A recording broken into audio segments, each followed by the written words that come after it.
Prepare-se, porque o que você vai ouvir agora não é apenas histórias, são experiências reais de pessoas que vivem em regiões afastadas, onde a escuridão da noite parece esconder mais do que apenas o silêncio.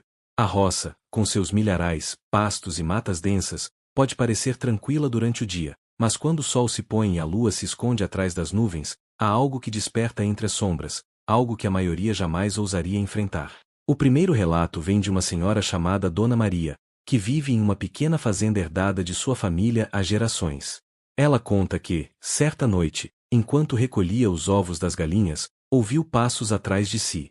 No início, pensou ser algum animal, talvez um cachorro ou mesmo algum pássaro caindo entre as folhas secas, mas os passos eram firmes, humanos, porém sem nenhum som de respiração ou presença que pudesse identificar.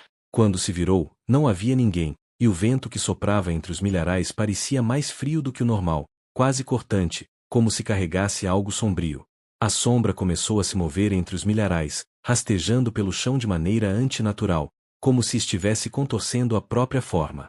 Dona Maria descreve que a sombra tinha uma silhueta humanoide, mas deformada, braços longos e pernas arqueadas, e os olhos, aqueles olhos vermelhos pareciam perfurar a alma de quem os encarava. Ela correu para dentro de casa, trancando portas e janelas, mas mesmo assim podia sentir a presença, como se o ar estivesse carregado de intenções invisíveis. Durante toda a noite, a sombra permanecia nos arredores, espreitando, e cada estalo de madeira, cada folha que caía, parecia um sinal de que algo pior poderia acontecer. Desde aquela noite, Dona Maria jamais voltou a sair sozinha para o quintal depois do anoitecer, e jura que aquilo não era fruto da imaginação ou de algum sonho ruim, era real, tangível e aterrorizante.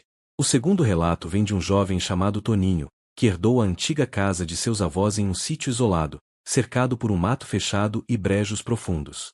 Ele sempre ouvirá falar da mulher do brejo, uma figura que assombraria qualquer pessoa que se aventurasse pelo local depois das 22 horas, mas nunca acreditou nessas histórias até aquela fatídica noite. Toninho decidiu acender uma fogueira próxima ao brejo para se aquecer, o crepitar do fogo iluminando parcialmente a escuridão ao redor. A princípio, parecia apenas uma noite comum, com o canto dos grilos e o som da água do brejo correndo lentamente, mas então ele sentiu um arrepio subir pela espinha, frio e penetrante. Um sussurro baixo, arrastado e quase impossível de identificar, começou a se misturar ao barulho natural do brejo. Ele olhou em volta, tentando encontrar a origem, mas nada havia além da neblina e das árvores. Foi então que, surgindo do nevoeiro, uma silhueta começou a se formar. Uma mulher de longos cabelos molhados, completamente negros, com um sorriso que parecia rasgar a própria face. Ela flutuava sobre a água, sem tocar o chão, avançando lentamente na direção de Toninho.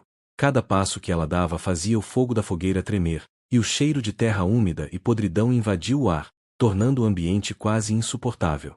Toninho tentou recuar, mas suas pernas pareciam presas ao chão.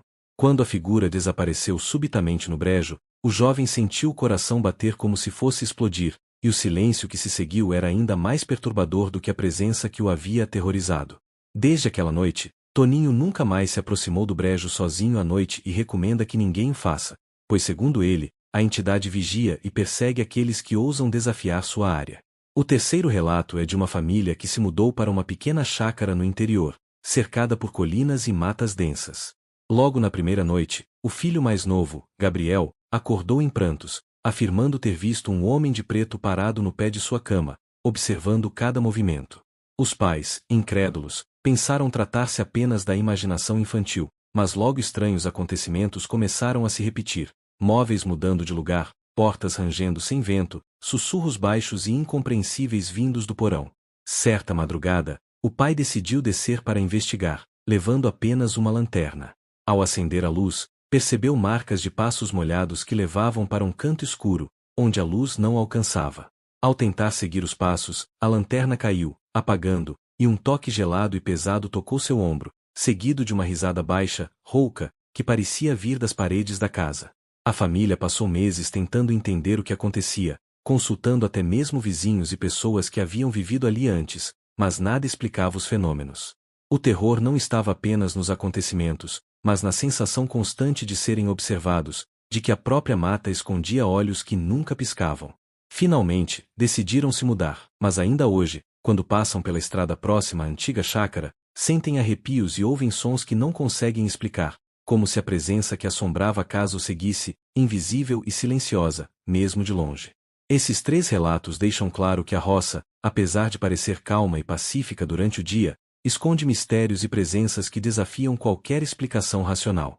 Entre o vento que assobia nas árvores, o barulho da água correndo nos brejos e o estalar das fogueiras à noite, histórias como essas continuam sendo contadas por aqueles que tiveram a infelicidade de encontrar o sobrenatural de frente. É como se a escuridão da roça amplificasse os medos mais primitivos, transformando cada sombra em algo vivo, observador, muitas vezes, cruel.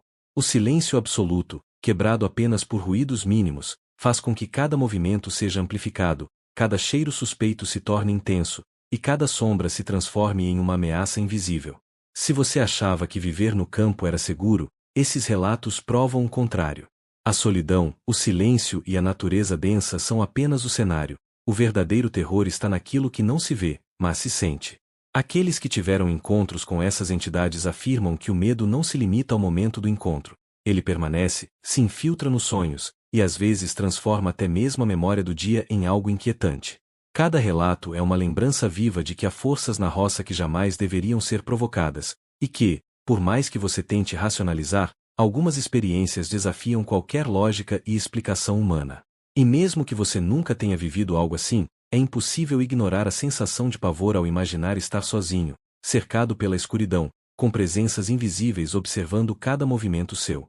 Por isso, ao ouvir esses relatos, lembre-se, o medo da roça não está nos lobos, nas cobras ou em animais selvagens, mas nas sombras humanas ou não humanas que surgem quando a noite cai e o silêncio se torna quase insuportável.